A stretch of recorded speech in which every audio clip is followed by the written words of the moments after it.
Hi, everyone, and thank you for watching our interview with Marcia Dempster. Welcome, Marcia. Would you like to introduce yourself? Yes. Hi, good morning or good afternoon, wherever you are. I'm Marcia Dempster. I am the VP of Global MSP and Channel Sales in the US and Canada here at Keeper Security.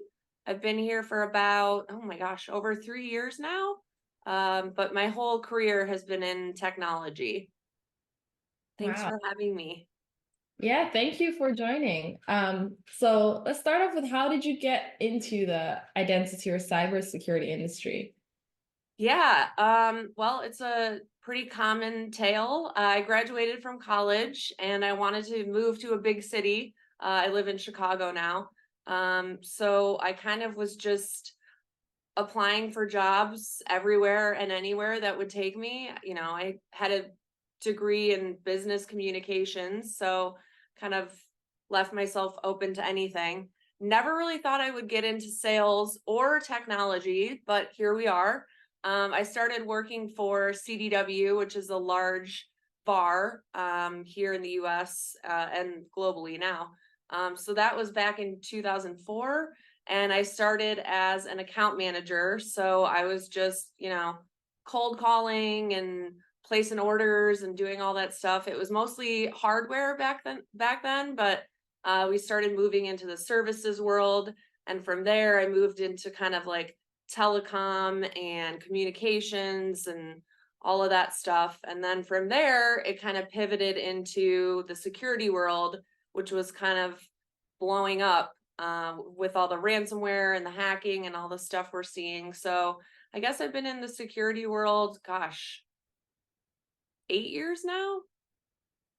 But yeah, it's, long winding journey, kind of one of those things where you're like, that's kind of not what I saw myself doing when I grow up, but it's also a great spot to be in. I get to work with some of the brightest minds in the industry, and cybersecurity is such a huge focus right now for everybody, individuals, companies, nonprofits, you name it. Everybody needs to think about it.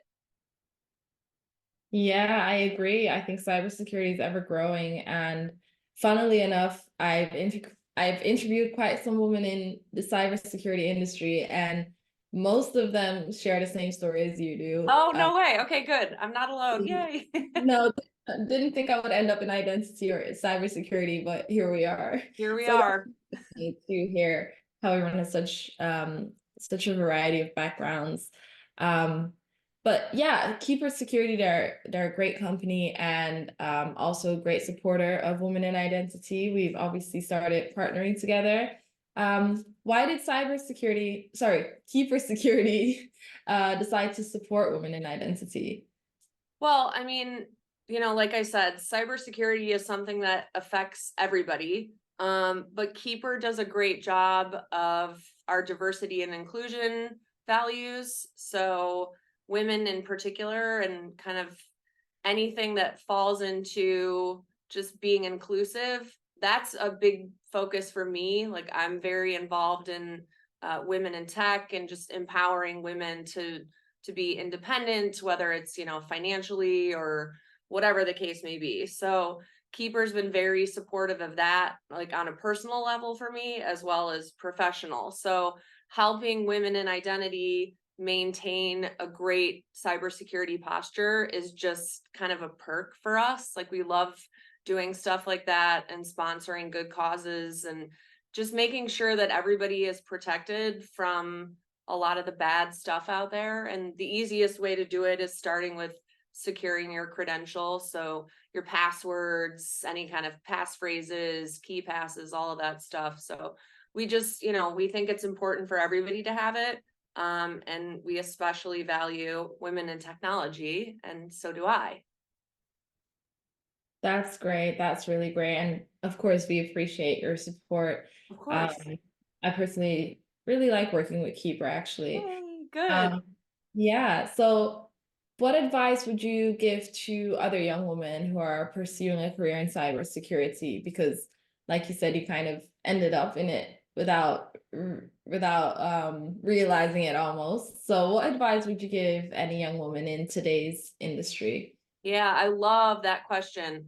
I think my first advice would be don't be intimidated. Don't let anybody intimidate you. You know, in the cybersecurity and identity world that we work in, it really is, you know, it's a male dominated industry, but what I will say is the majority of the men that I have worked with, be it at Keeper, at CDW, or at any other company, have become, you know, allies and mentors. Like there's nothing, you know, it can be scary when you're in the minority. So being a woman in the identity space and cybersecurity, you're kind of the oddball out. But I would say don't let that intimidate you.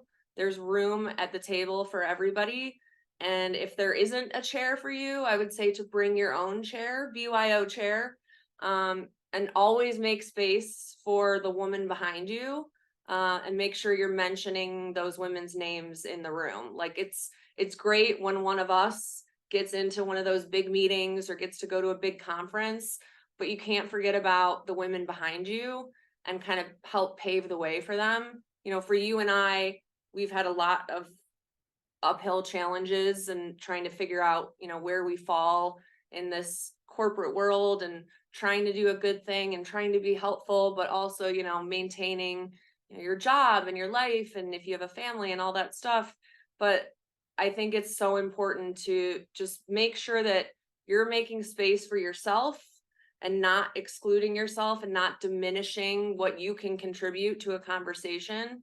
And then always making space for somebody else and saying another woman's name in the room. That's the most important thing. So don't be afraid, BYO chair, and support the women behind you.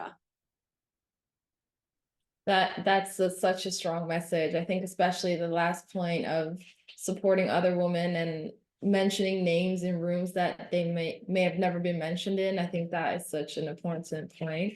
Um, Absolutely. Thank you so much. Thank you so much for Yeah. such a great interview. It was lovely having you, and yeah, I hope you have an amazing day. Thank you for having me. This was great.